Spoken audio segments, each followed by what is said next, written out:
Everyone, welcome back to my channel মিষ্টি গল্প। আজ আমরা বেরিয়েছি ভারতবর্ষের অন্যতম বড় পুরনো বোটানিক্যাল গার্ডেন লালবাগের উদ্দেশ্যে, যা বেঙ্গালুরু শহরের একদম দক্ষিণ প্রান্তে অবস্থিত। এটি বিভিন্ন ধরনের বিরল ও এক্সোটিক গাছপালা এবং প্রাকৃতিক সৌন্দর্যের জন্য বিখ্যাত। চলুন লালবাগ পৌঁছানোর পরই আপনাদের সমস্ত তথ্য সহ লালবাগটি ঘুরে দেখানো যাক।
আমরা লালবাগ পৌঁছে গিয়েছিলাম খুবই সকালে, তাই মানুষজনের আনাগোনা বা দোকানপাতি কোনোটাই সেভাবে তখন শুরু হয়নি।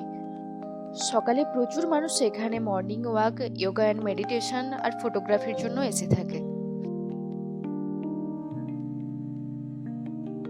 পার্কটি প্রবেশ করার সময় দেখলাম নিউজ 18 থেকে একজন রিপোর্টার ম্যাম নিউজ কভার করতে এসেছেন। লালবাগ শব্দের অর্থ হলো লাল বাগান। কথিত আছে ওই সময় নাকি এই বাগানটিতে সব থেকে বেশি লাল রঙের ফুল ও লাল রঙের গাছের দেখা পাওয়া যেত, তাই ওই সময় এই বাগানটির নাম দেওয়া হয়েছিল লালবাগ। লালবাগের প্রতিষ্ঠা শুরু করেন মহীশূরের শাসক হায়দার আলী 1760 সাল নাগাদ। তার পুত্র টিপু সুলতান ইউরোপ, আফগানিস্তান ও পারস্য থেকে বিরল প্রজাতির গাছ এনে বাগানটিকে সমৃদ্ধ করেন, আর তারপরে ব্রিটিশ আমলে এটি পূর্ণাঙ্গ বোটানিক্যাল রিসার্চ সেন্টার হিসাবে গড়ে ওঠে। তাই লালবাগ শুধু একটি পার্ক নয়, ইতিহাস ও বিজ্ঞানের মিলনস্থল। যে এই পাহাড়টি দেখছেন, এটি হচ্ছে পেনিনসুলার গ্নাইস। এটি পৃথিবীর অন্যতম পুরনো শিলা হিসাবে বিবেচিত। এটির বয়স হলো প্রায় 2.5 থেকে 3.5 বিলিয়ন বছর। এখানে একটি জিওলজিক্যাল ন্যাশনাল মনুমেন্ট আছে, যা পৃথিবীর প্রাচীন ভূগঠন তথ্য সম্পর্কে তথ্য দেয়।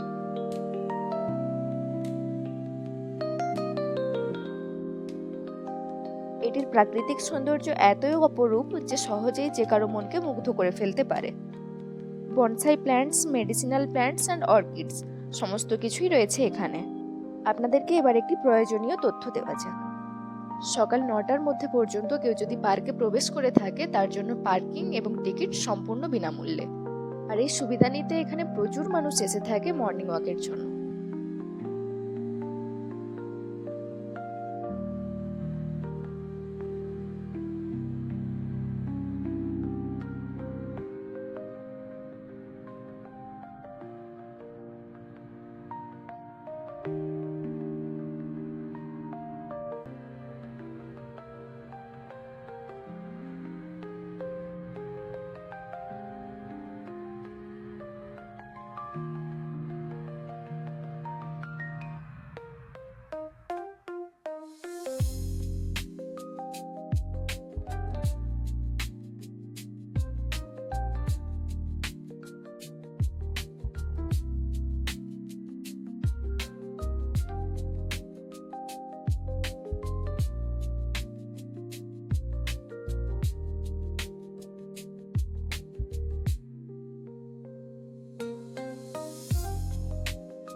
আমরা বেরিয়েছিলাম খুবই সকালে, তাই ব্রেকফাস্ট আমরা সাথে নিয়েই বেরিয়েছিলাম। বেশ কিছুক্ষণ ঘোরাঘুরির পর একটি নিরিবিলি জায়গা খুঁজে নিয়েছিলাম আমাদের আজকের ব্রেকফাস্টটি আমরা করে নেওয়ার জন্য।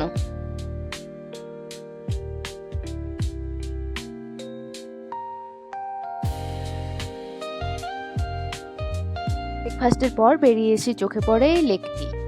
এই লেকটি এই গার্ডেনটির একটি আইকন জায়গা। লেকটি বৃষ্টির জল সংরক্ষণ আর বাগানের গাছপালায় জল সরবরাহের জন্য পরিকল্পিতভাবে তৈরি। আজও এটি একটি সফল আরবান ওয়াটার কনজারভেশন মডেল। চলুন এবার লেকটির সামনের দিকে এগিয়ে যাওয়া যাক।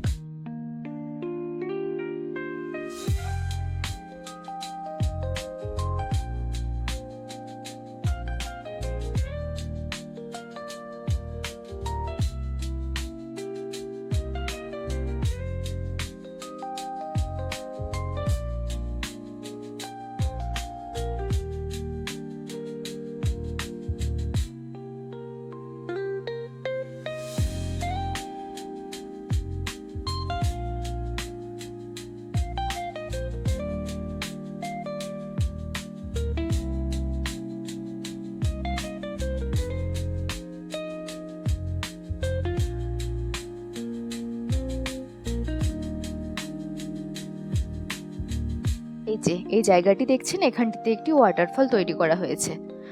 একে একটি শো রকমের চালনা করা হয়। ফার্স্ট শোটি অনুষ্ঠিত হয় সকাল 8:30টায়, সেকেন্ডটি 11:30টায়। আরও বেশ কয়েকটি শো রয়েছে যদিও, তবে আমার টাইমিংগুলো ঠিক একটা মনে নাই।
এখন আমরা এগিয়ে যাচ্ছি লালবাগের সবচেয়ে বড় আকর্ষণ গ্লাস হাউসের দিকে। এটি লন্ডনের ক্রিস্টাল প্যালেস থেকে অনুপ্রাণিত। লালবাগ নাম আসলেই প্রথমেই যে নামটি উঠে আসে ব্যাঙ্গালোরের বিখ্যাত ফ্লাওয়ার শো, সেটিও এই গ্লাস হাউসটির মধ্যেই হয়ে থাকে। যদিও ফ্লাওয়ার শো এর টাইম 26 জানুয়ারি আর 15 আগস্ট। গ্লাস হাউসটি লালবাগ বোটানিক্যাল গার্ডেনের সম্পূর্ণ মাঝামাঝি অবস্থিত। ব্রিটিশ আমলে লালবাগের সৌন্দর্য বাড়ানোর জন্যই সম্পূর্ণ কাঁচ আর লোহা দিয়ে এই গ্লাস হাউসটি তৈরি করা হয়েছিল।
আর এই নার্সিং কেবিনটি গ্লাস হাউসটির একদম পাশটিতেই রয়েছে।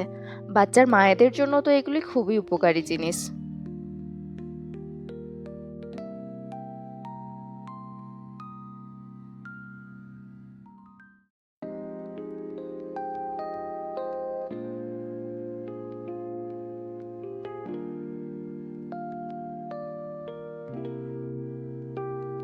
আজকের লালবাগ ঘোরা আমাদের প্রায় শেষের দিকে। বেরিয়ে যাওয়ার সময়ই এন্ট্রি গেটের একপাশে চোখে পড়লো এই ইলেকট্রিক সাইকেলগুলি ভাড়া দেওয়া হচ্ছে। এগুলির প্রাইস ছিল সম্ভবত 100 পার 30 মিনিটস।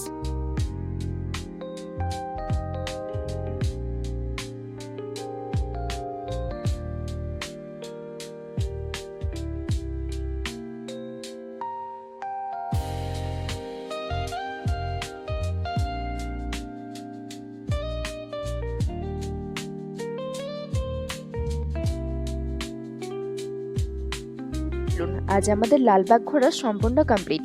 এবার ঘরের উদ্দেশ্যে রওনা দেওয়া যাক। ব্লগটি ভালো লাগলে অবশ্যই একটি লাইক ও শেয়ার করে দেবেন। ধন্যবাদ বন্ধুরা।